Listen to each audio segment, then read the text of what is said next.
Welcome to Money Patterns Decoded. Money is never just about money.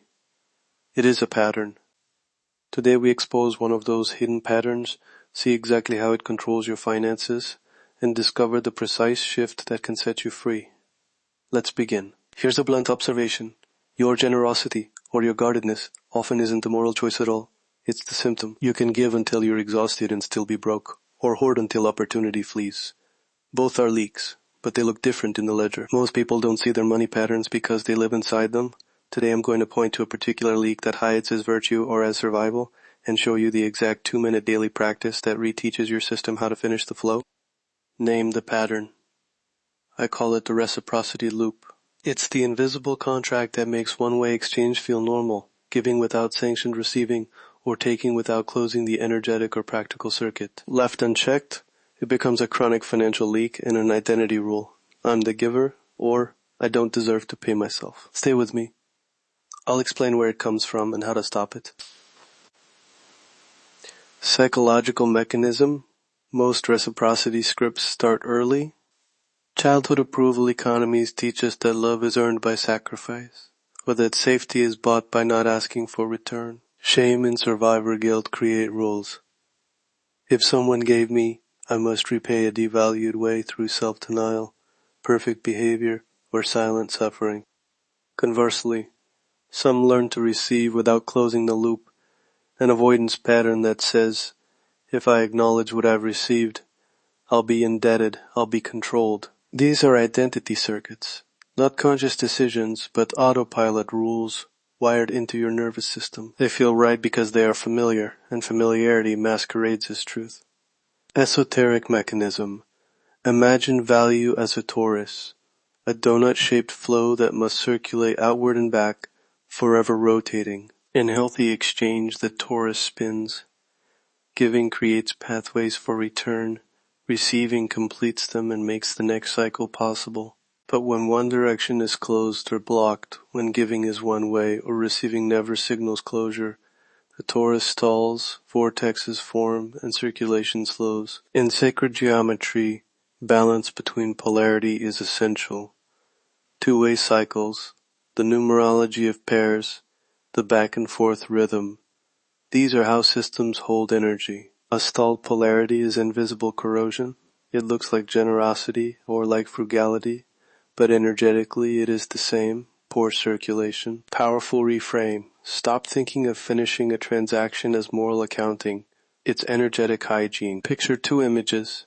A spinning water wheel that turns when water flows both ways cleanly, and a clogged channel where water pools and the wheel sputters. When you don't finish the loop, you're not noble or clever. You're creating a backup in the system.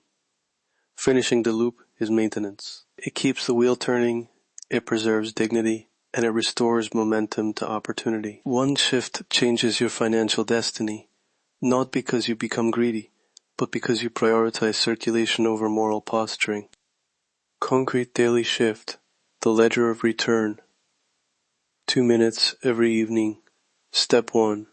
Write one line, what you gave or received today. Step 2. Name the exact return that needs closing. This could be a gratitude email, an invoice sent, a price adjusted, a thank you with an offered reciprocity, or a boundary communicated. Step 3. Perform one small closure action. Send that invoice, say that sentence, add a line item to your prices, or schedule the follow-up call. Step 4. Record the closure with a single word, closed or sent. That word signals your nervous system that the circuit completed. Do this 2 minutes every night.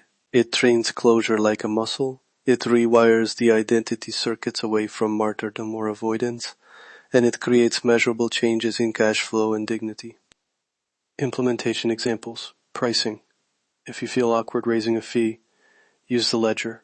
Write the service and the price increase, then send the revised invoice with a brief, honest note. Gifts and favors.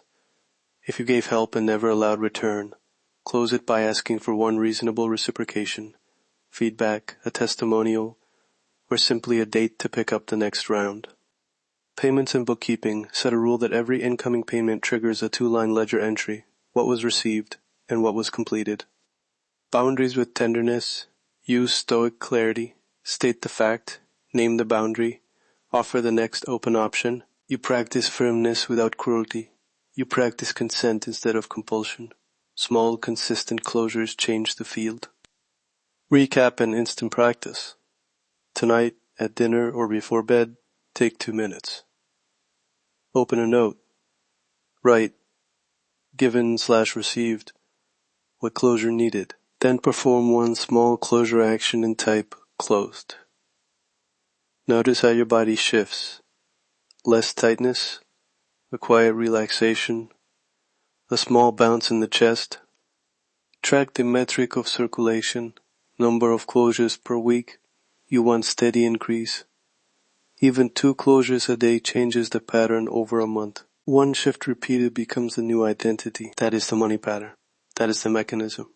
And that is your shift today. If you're ready to decode the full architecture of your financial life, explore my complete library at Desmarques.com. Find the ledger of return template there, practical worksheets, journaling prompts, and deeper patterns to practice if you hit hard family contracts. One last line. Money is a pattern. Awareness is the key. Thank you for listening. If this episode landed, do the 2-minute ledger tonight. Small, steady practice rewires the system. Until tomorrow, money is a pattern, not a person. The pattern is the prison. Awareness first. Action second.